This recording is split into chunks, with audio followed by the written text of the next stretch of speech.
Une réglementation relative aux équipements de protection individuelle est apparue en 2016. Donc il y a de nouvelles exigences qui sont applicables depuis le 21 avril 2018.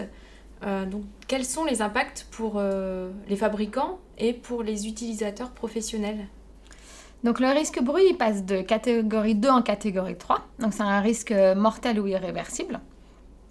Donc la surdité, c'est la 4e maladie professionnelle. Et en fait, le coût d'une surdité est assez important, c'est 96 000 €. D'accord, pour l'employeur? Pour l'employeur. Ouais. Et après, c'est vrai que la surdité, ça a un impact important sur la vie personnelle et professionnelle. Parce que par exemple, on ne peut plus conduire. Et si on est vraiment sourd, complètement à 100%, et ben, on ne peut plus parler. En fait, on ne peut plus s'entendre et se corriger.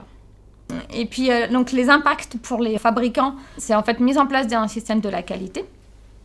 Et il va falloir recertifier tous les produits dus au changement de catégorie.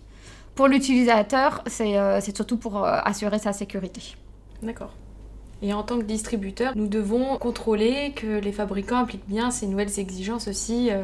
Oui. Donc, quelle solution vous proposez, 3e, pour éviter l'apparition de ces risques?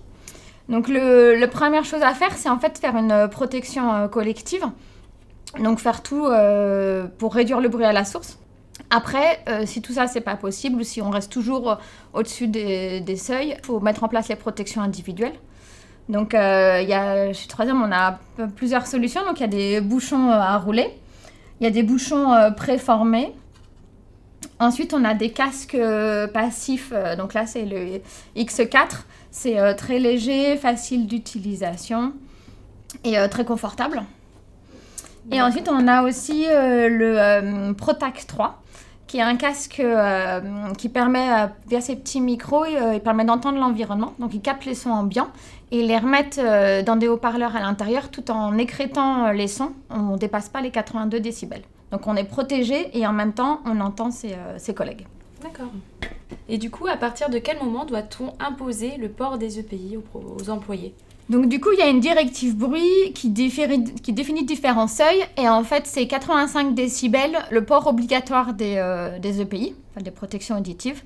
Et il faut aussi former les utilisateurs. Il y a certaines réticences de la part des employés, justement, donc dues à des problématiques de confort, le fait de devoir les porter sur une longue période, et aussi pour ces problèmes d'isolement acoustique. Quelle solution vous pouvez proposer du coup Après, il faut, pour que la protection elle soit portée, il faut vraiment qu'elle soit confortable. Et c'est vrai que l'avantage d'avoir des protections comme ça qui sont, où on peut entendre l'environnement, ils ne vont pas avoir envie d'enlever leur protection pour parler à leurs collègues. Et c'est vrai que le port de la protection est vraiment important parce que sinon on perd l'efficacité de l'atténuation recherchée. Donc si la protection n'est pas portée pendant 10 minutes sur la journée de 8 heures, on perd 43% d'efficacité. Donc une protection avec une atténuation de 30 décibels, au final sur la journée ça fera 17 décibels, donc on a une perte importante. D'accord. Merci beaucoup pour cet échange. Merci.